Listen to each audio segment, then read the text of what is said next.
새벽 묵상 9월 3일 금요일. 하나님이 오늘 우리에게 주시는 말씀은 로마서 9장 19절에서 29절입니다.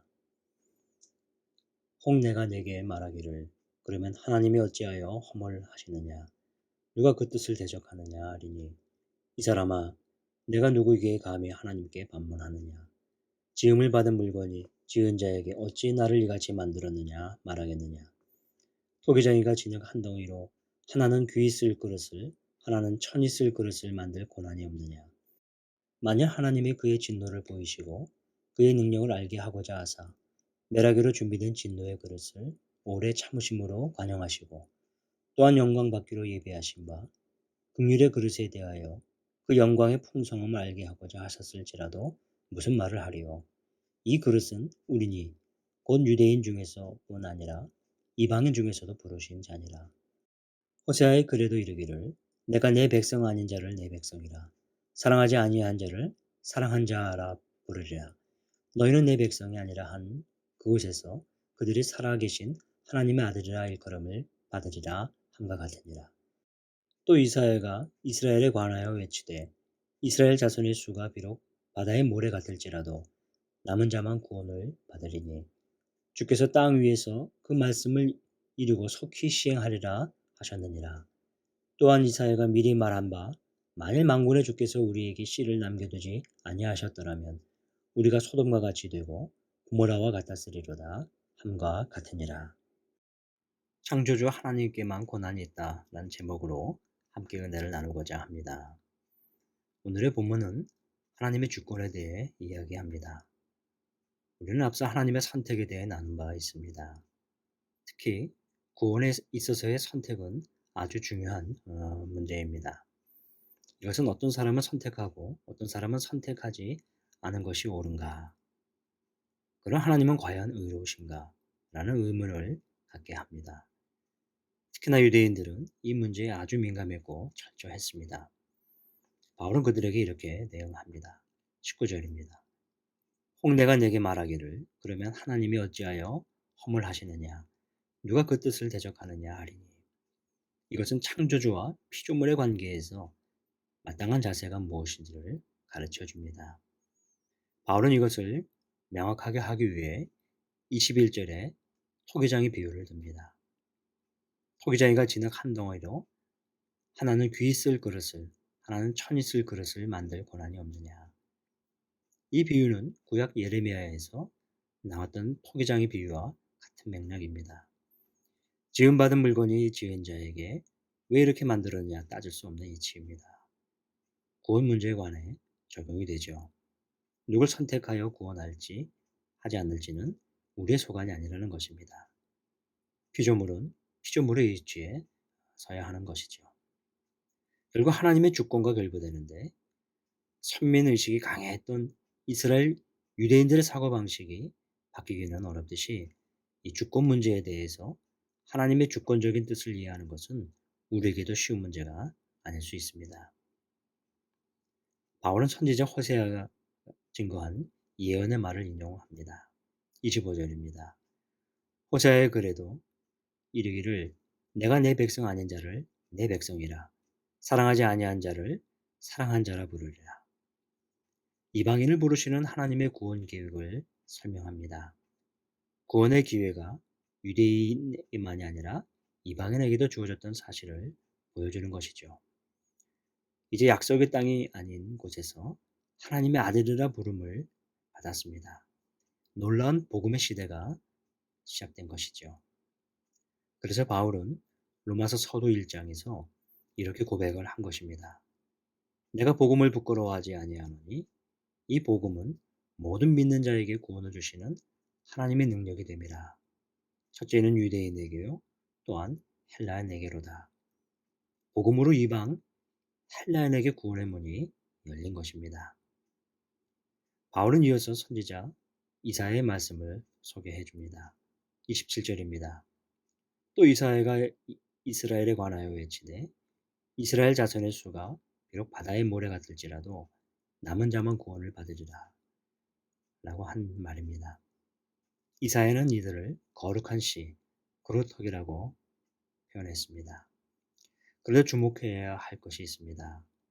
구원의 문은 열려 있지만 구원받은 사람이 누구나 다 된다는 것은 아니라는 것이죠. 소돔과 고모라와 같이 패망의 길에 서는 사람들이 있다는 것을 기억해야 합니다. 바울이 앞에서 말한 바 누가 하나님의 백성이 될 수 있는가에 대해 설명해 주는 것이죠. 바울이 앞에서부터 계속해서 강조했던 것이 있습니다. 하나님의 백성이 되기 위해서는 개인의 노력이나 공로가 아닌 하나님의 긍휼에 의해 주권적인 그 선택에 있다는 것입니다. 그리고 하나님의 선택을 받은 이들이 이스라엘 백성 가운데 여전히 남아있다는 사실을 확인시켜 줍니다. 하나님께서는 이스라엘을 선택하여 부르셔서 하나님의 구원의 메시지를 이방에 전할 증인으로 세우셨습니다. 그런데 이스라엘이 잘못했지요. 하나님의 은혜를 자기들의 전유물로 삼고 이방인들을 구원해서 제외시켜버린 것입니다. 하나님의 구원 계획을 잘못 이해한 것입니다. 구원에 있어서 하나님의 섭리와 주권을 잘못한 것입니다. 사랑하는 성도 여러분, 구원을 이루어 가시는 하나님을 믿으십니까? 그분에게 모든 주권과 권한이 속해 있는 것을 믿으십니까? 이것은 하나님의 백성으로 하나님의 자녀가 갖게 되는 신앙입니다. 잘못 이해하거나 혹은 하나님의 뜻을 하나님께 속한 권한을 내가 제한하려고 하는 것은 없는가? 꾸준하게 말씀을 대하면서 말씀에 근거하기보다 내 지식과 경험을 따라 행했던 것은 없는가? 말씀을 통해 하나님의 권세, 하나님의 권한에 순종해가는 삶이 되시기를 소망합니다. 오늘 아침 이 말씀을 생각하면서 모든 권세를 가지신 하나님을 바라보시길 바랍니다. 토기장이이신 그분께서 행하시는 역사를 우리가 깊게 바라보시길 바랍니다.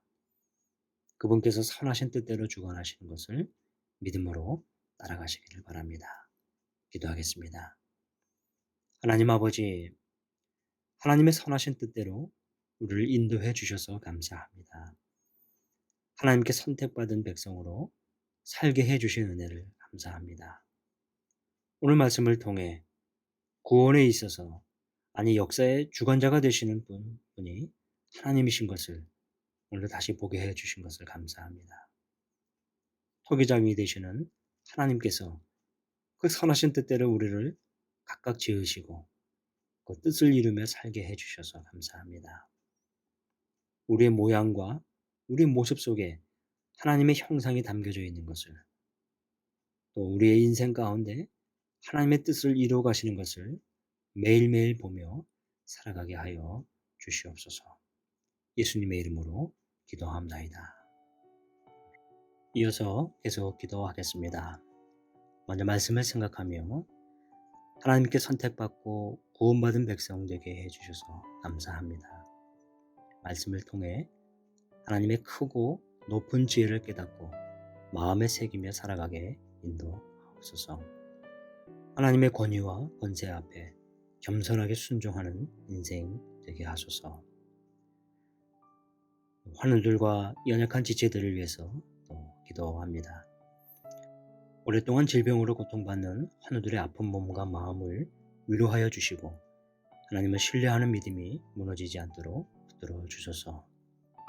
고통 가운데 하나님을 더 깊이 만났던 말씀이 힘이 되게 하시고 돌보는 가족들의 마음과 영혼을 주님의 마음으로 위로하여 주소서.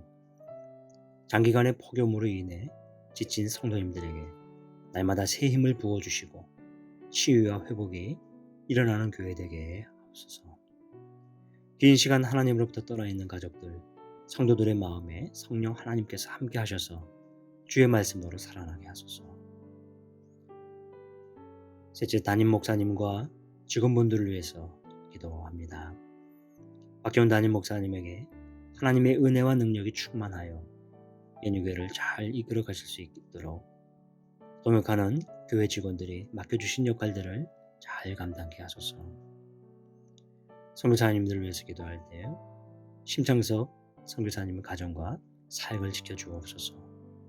태골 안방고아원 보수공사의 원만한 진행과 원생들이 코로나로부터 안전하게 하소서. 선교사 연장 교육이 효과적으로 운영 지속되게 하옵소서. 아프리카 케냐 사역이 지속되고 이번에 안전하게 케냐에 다녀올 수 있게 하옵소서. 헌우를 위해서 기도합니다. 고현수 권사님의 고관절 상태를 고쳐주시고 강건케 하옵소서. 수험생들을 위해서 기도합니다. 코로나라는 어려운 상황 가운데 대학 입시를 준비하는 모든 학생들에게 하나님의 지혜와 영육간의 강건함을 주소서. 수험생들의 이름을 보면서 계속해서 기도하겠습니다.